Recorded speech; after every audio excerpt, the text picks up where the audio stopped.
Merci beaucoup. On vient de voir un petit peu Aix-les-Bains, tout ce qui est écologie. Maintenant, je voudrais vous parler Aix-les-Bains. Le nom de la liste, c'est l'alternative écologique et solidaire et de la partie solitaire, davantage de la partie solitaire. Donc, quand on pense solidaire, solidarité, ben, c'est penser à l'autre. La devise de la France, c'est liberté, égalité, fraternité. Lorsque je suis solidaire, je vois l'autre comme mon frère, je pense à l'autre solidairement. Donc quand je pense à l'autre, ben, je pense à l'autre avec bienveillance, et ce que je voudrais pour moi, je le veux aussi pour l'autre. Et penser à l'autre avec bienveillance, c'est de faire en sorte qu'il ne soit pas exclu dans une société, et donc faire en sorte que la société soit accessible et qu'il puisse accéder à la société, à la ville. Accéder à la ville, ben, c'est accéder à un logement pour tous, ce qui est la loi d'ailleurs. Un logement pour tous, ben, c'est peut-être commencer à respecter le 25% de logements sociaux, surtout lorsqu'on sait qu'à Aix-les-Bains, il y a 70% des ménages qui ont accès, qui peuvent prétendre un logement social. Aujourd'hui, Aix-les-Bains ne respecte pas. Donc comment faire pour accéder? Certes, construire des nouveaux logements, mais aussi par rapport aux logements existants, les logements vides, vacants, essayer de faire en sorte que les propriétaires les louent, la commune peut payer des travaux pour que les locataires les louent à tarif social et ainsi accéder aux 25%. C'est aussi créer des logements d'urgence. Par exemple, on a vu cette semaine un article sur l'hôpital qu'il va y avoir un terrain disponible. Ben, ce terrain, ça peut être aussi l'occasion de créer des logements d'urgence, pour les femmes qui sont victimes de violences. C'est aussi un moyen de créer des logements d'urgence intergénérationnels où ça ne fonctionne plus. Bon. Ah, si, c'était trop fort. D'accord, excusez-moi. Intergénérationnel où justement que tout le monde, que les différentes générations puissent cohabiter et qu'il n'y ait plus de séparation. Donc, Aix-les-Bains accessible au niveau du logement, une première accessibilité, une deuxième accessibilité accessible au niveau de la santé. Au niveau de la santé, ça veut dire trouver un médecin généraliste et ne pas attendre 24, 48 heures ou 72 heures pour en trouver un, ou sinon des heures aux urgences qui sont surchargées, mais trouver un médecin généraliste qui ne fasse pas de dépassement d'honoraires. Trouver, bien naturellement, trouver un spécialiste qui ne fasse pas de dépassement d'honoraires. Je pense à certaines professions comme l'optique, dentaire, gynéco, ou trouver un ophtalmo qui ne passe pas de dépassement, c'est très difficile. On peut y passer un moment. Donc pour cela, créer des maisons de la santé où il y a des médecins, donc sans dépassement d'honoraires, et comment on invite les médecins à venir, et ben, Aix-les-Bains est une ville quand même attrayante.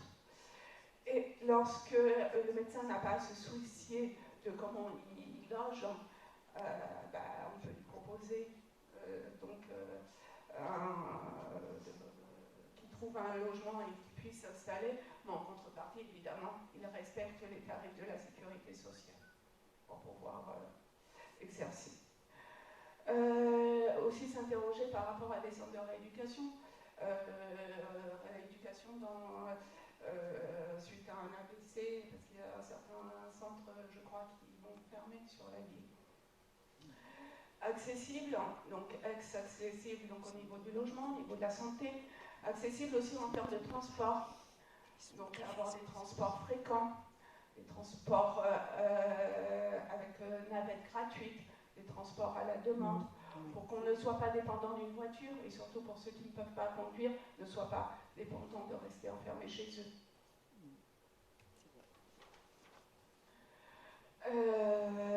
Donc pour cela,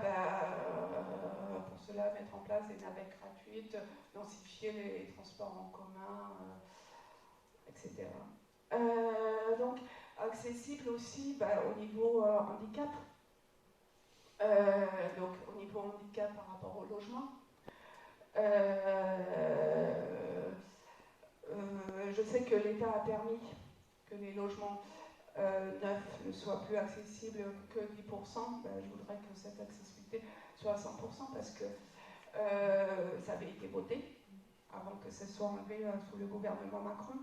Pourquoi remettre à 100% de logements neufs accessibles? Tout simplement parce qu'on ne sait pas ce que nous réserve demain. Et ce n'est pas lorsque l'accident arrive qu'il faut s'en préoccuper. Mais si on est dans une situation où tout est accessible, c'est déjà ça un souci en moins.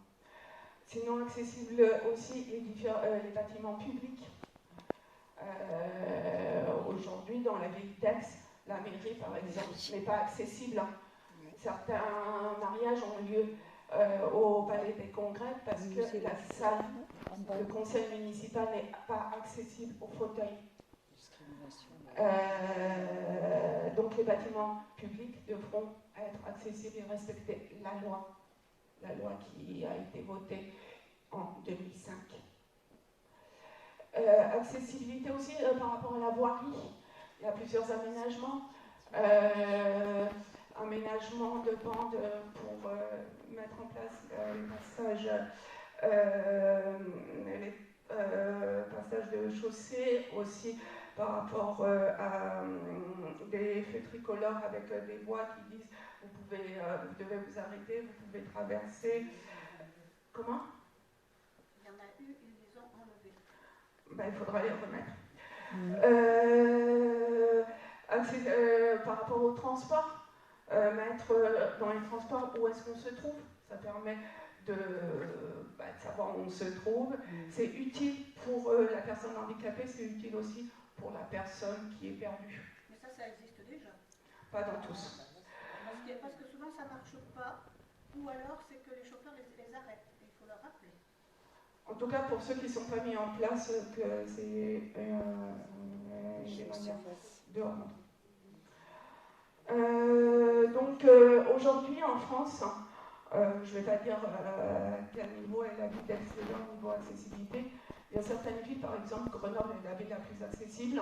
C'est pas une ville très très riche non plus, Grenoble. Enfin. C'est la ville la plus accessible, y compris au niveau européen, les 5e et première ville française accessible. Aujourd'hui, on estime à Grenoble que 65, il me semble, bâtiments publics sont accessibles. Enfin, non, l'ensemble public accessible. Donc peut-être tendre Aix-les-Bains, qui copie un petit peu Grenoble, ça lui ferait du bien. Surtout qu'elle est riche. Surtout qu'elle a les moyens. Je dirais que il est important. C'est vrai qu'on a l'impression que tout est coûteux, mais lorsqu'on pense les projets à long terme, on peut faire beaucoup d'économies. Lorsqu'on crée par exemple une nouvelle chaussée et qu'on a déjà mis en place pour qu'elle soit accessible à tous, ça évite de démolir pour recréer quelque chose de similaire pour la rendre accessible. Je pense par exemple à une création qui a été faite en 2019 où tout le monde a fêté la montée de Cléry, qui n'est pas accessible. Aujourd'hui, elle a été créée en 2019. Donc